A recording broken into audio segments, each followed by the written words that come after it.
Hello friends, स्वागत है आपका एक नए वीडियो में जो कि एक कब्रिस्तान के बारे में है। पर यह कब्रिस्तान अलग है।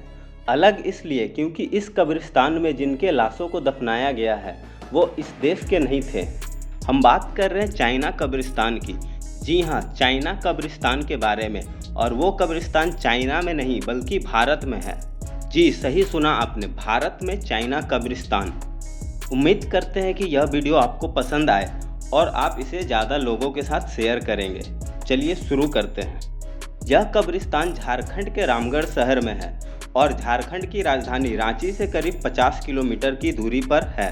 पर हैरानी की बात यह है कि इसके बारे में रामगढ़ के भी बहुत सारे लोगों को पता नहीं है। कारण है इसका लोकेशन, क्योंकि यह कब्रिस्तान शहर से दूर एक छोटे से गांव जमीरा में है और आसपास के इलाके जंगलों से घिरे हुए हैं। चाइना कब्रिस्तान में एक टूरिस्ट अट्रैक्शन बनने की पूरी पोटेंशियल है और इसे टूरिस्ट प्लेस के रूप में डेवलप भी करना चाहिए। इसलिए मेरा आपसे रिक्वेस्ट है कि इस वीडियो को आप ज़्यादा से ज़्यादा लोगों तक शेयर करें ताकि लोग इसके बारे में जान सके और ख़ास करके रामगढ़ और झारखंड के लोग इसे ज़रूर शेयर करें। आज भले ही भारत और चीन के बीच रिश्ते अच्छे नहीं हैं, पर एक समय ऐसा भी था जब भारत और चीन के सैनिक एक साथ मिलकर युद्ध लड़ रहे थे। यह कब्रिस्तान रामगढ़ मिलिट्री कैंटोनमेंट के ठीक बगल में है। रामगढ़ अमेरिका के बाहर one of the first American army training centre था। तब भारत आज़ाद नहीं था और दूसरे विश्व युद्ध की शुरुआत हो चुकी थी। युद्ध के दौरान कई जर्मन्स और इटालियंस को पकड़ लिया गया था जो विशेष रूप से नॉर्थ अफ्रीका से थे। उन्हें कारावास के लिए रामगढ़, भोपाल, देहरादून और बेंगलोर में ट्रांसफ़र किया गया था। आमतौर पर ये लोग सिविलियंस थे, आर्मी से नहीं थे, इसलिए उन्हें प्रिजनर्स ऑफ वार कहा जाता था। इसलिए उन्हें अलग से सेपरेट कैंप्स में रखा गया था जहां उन्हें दीवार के भीतर कुछ हद तक आज़ादी थी। जापानी सैनिक युद्ध के दौरान तेज़ी से आगे बढ़ रहे थे और चाइना के अधिकांश जगहों पर वो पहले से ही कंट्रोल में थे।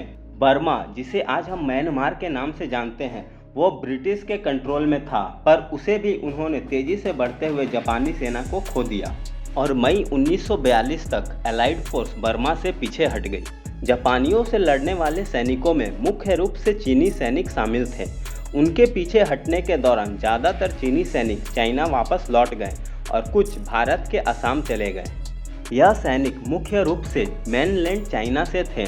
भारत में पीछे हटने वाले इन सैनिकों को एक्स फोर्स के नाम से डेजिग्नेट किया गया था। जापानी सैनिकों के तेज़ी से आगे बढ़ने के कारण चीनी सैनिकों को फिर से रीग्रुप करना उस समय की आवश्यकता थी। इसलिए सभी प्रिजनर्स ऑफ वार को रामगढ़ कैंटोनमेंट से हटाकर दूसरे कैंप्स में ट्रांसफ़र करने का निर्णय लिया गया। इसके बाद रामगढ़ का इस्तेमाल इन चीनी सैनिकों को रखने और अगले कैंपेन के लिए उन्हें ट्रेन करने के लिए किया गया। चीनी सैनिकों को रामगढ़ में रखना एक एडवांटेज था क्योंकि यहाँ पर विस्तार के लिए ज़मीन उपलब्ध थी और रेलवे कनेक्टिविटी भी उपलब्ध थी, जिसके कारण लोगों और उपकरणों को ले जाना आसान था। पर यहाँ ट्रेनिंग अमेरिकन्स के द्वारा दिया जाना था और अन्य सुविधाएं और पैसे अंग्रेजों द्वारा सिल्वर कॉइन्स के रूप में उपलब्ध कराया गया। चियांग काई शेक, जो उस समय मिलिट्री अफेयर्स कमीशन के चेयरमैन थे और बाद में चाइना के प्रेसिडेंट भी बने, उन्होंने 29 जून 1942 को रामगढ़ में ट्रेनिंग कैंप को मंजूरी दी थी। इस जगह को आधिकारिक रूप से चाइनीज द्वारा भारत में ची हुई कू यानी कि चीनी सेना के रूप में जाना जाता था। चियांग काई शेक उस समय रिपब्लिक ऑफ चाइना के लीडर थे और उन्होंने जापानियों के खिलाफ युद्ध का नेतृत्व किया था। जनरल स्टिलवेल चीन बर्मा भारत थिएटर के कमांडर थे। साथ ही वे भारत बर्मा में चीनी सैनिकों के भी कमांडर थे, इसलिए उन्हें चियांग काई शेक को रिपोर्ट करना होता था। वह असम में लीडो के माध्यम से बर्मा से चीनी सैनिकों को भारत वापस लाने के लिए जिम्मेदार थे। जनरल स्टिलवेल के नाम से असम में एक रोड भी बनाई गई है। चीनी सैनिकों के रेसिस्टेंट रिफॉर्मेशन के लिए इसेनहोर और चियांग काई शेक दोनों को समझाने में भी उनका अहम योगदान था, जिससे रामगढ़ में आगे ट्रेनिंग और अन्य सहायता दी जाती।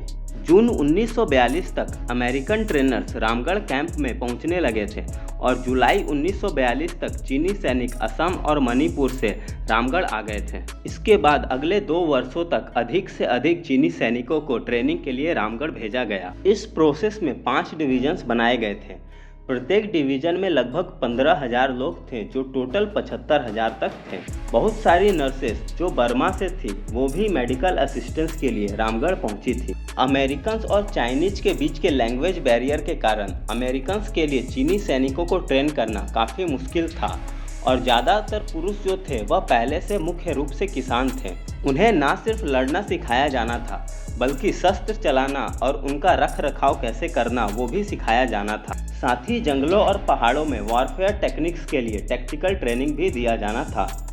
यह ट्रेनिंग काम आया और इसका सबसे बड़ा एग्जाम्पल बैटल ऑफ माइकिना है, जिसमें रामगढ़ से ट्रेन हुए चीनी सैनिकों ने जापानियों को पूरी तरह से हरा दिया था। युद्ध के दौरान शहीद हुए सैनिकों में 667 सैनिकों का कब्र इस कब्रिस्तान में है, जो आज भी चीनी सैनिकों को रामगढ़ से जोड़ती है, जिसे आप भी यहां आकर देख सकते हैं। जनरल जांग डोंगो ने इस कब्रिस्तान को साल 1944 में बनवाया था, जिसमें 667 कब्रें हैं, जिसमें सिर्फ 40 के नाम हैं और बाकी सभी अचिन्हित हैं।